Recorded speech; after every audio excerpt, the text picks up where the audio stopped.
Alright guys, today I'll be reviewing Ravine Flyer 2 at Waldameer. This is the Gravity Group Woody here. It's pretty much the reason you go to Waldameer. I mean, it's fine, but it really would be nothing without Ravine Flyer 2. This is by far their star attraction. It's definitely the busiest ride here, but is it worth all the fame it's gotten, top 10 wooden coaster in the world? I don't think so, but it's close, and I'll explain that in this review.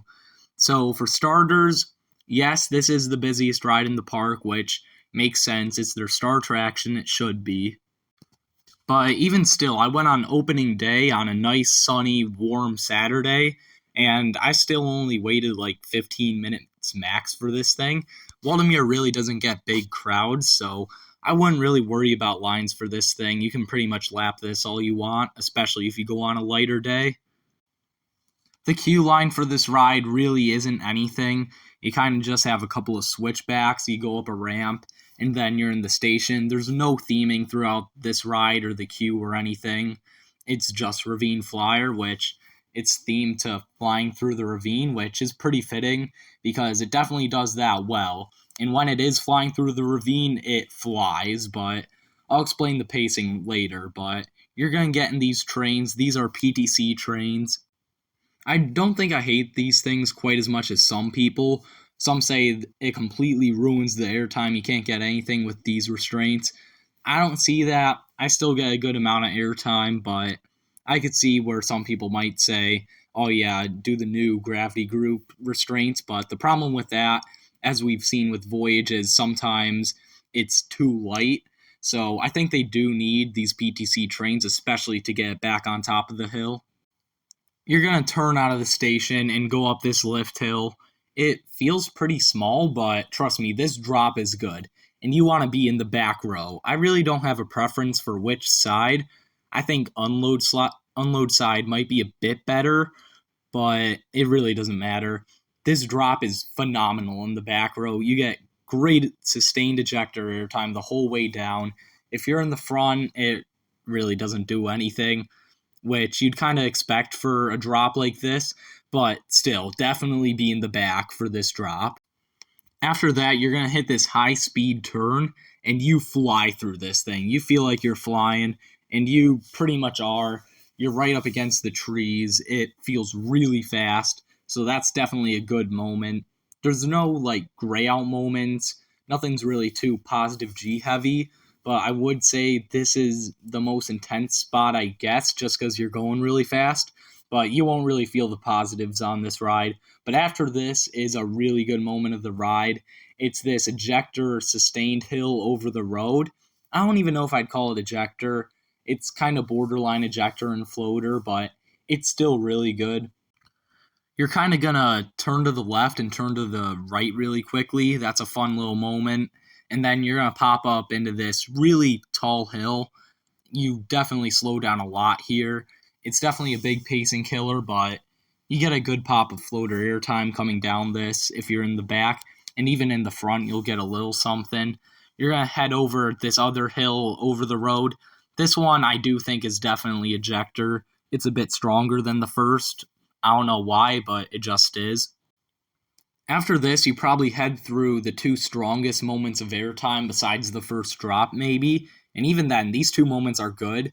They're these two moments kind of going through this tunnel and flying through the woods that are really strong and definitely come out of nowhere because they're really secluded. You can't really see them coming, which is really good. You definitely don't want these hills to be hills you can see because they're definitely really good when you can't tell they're coming. And then after this, yeah, the ride slows down a lot. I'm not going to lie. The first half is phenomenal. I don't know about quite Twisted Timbers level or something like that, but definitely really good. But it definitely slows down a lot here.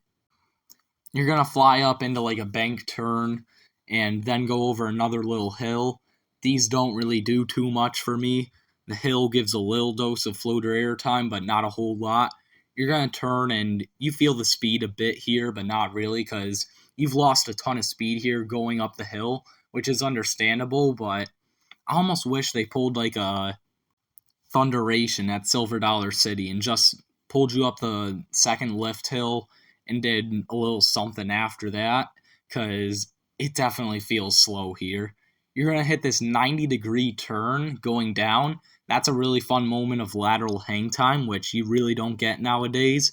You get it some on like RMCs, like apparently Lightning Rod gives a good moment of it, but yeah, you don't get that a whole lot now, so that's really nice to see.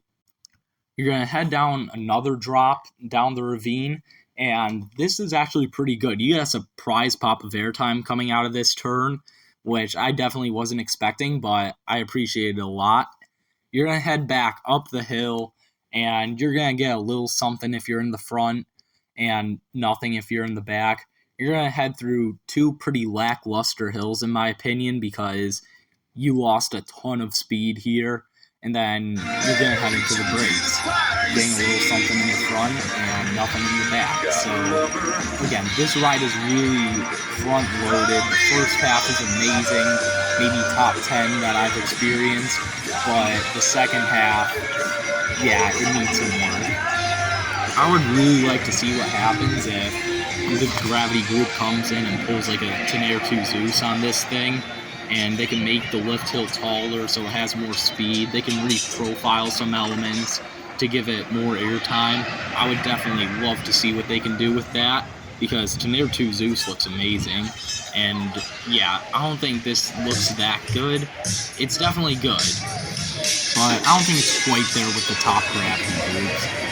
So what about the smoothness? The smoothness on this thing is really good. It's definitely not rough. There's a little shakiness, but it's definitely nothing bad. I think this. I think the ride that I've ridden that I'd most compare this to is Boulder Dash, which I definitely like more. It's rougher, although it might not be now because of Titan Track, but it just has a more complete layout, in my opinion. It's consistent, it's longer. I think the setting's a bit better on Boulder Dash, but that's no knock against this ride. Boulder Dash is amazing. This thing, still, for its final score, is going to get a 942 out of 1,000. It's a crowd pleaser. It's reliable. It never seems to go down. So that's definitely good. Even on opening day, it didn't go down. So it's definitely a ride you have to get out here and do. It's definitely not something you want to pass up if you're driving by Erie, but don't expect the greatest wooden coaster of all time. So that's my review of Ravine Flyer 2 at Waldameer. Let me know what you guys think of this thing down in the comments below. Make sure to like and subscribe, and I'll see you guys next time.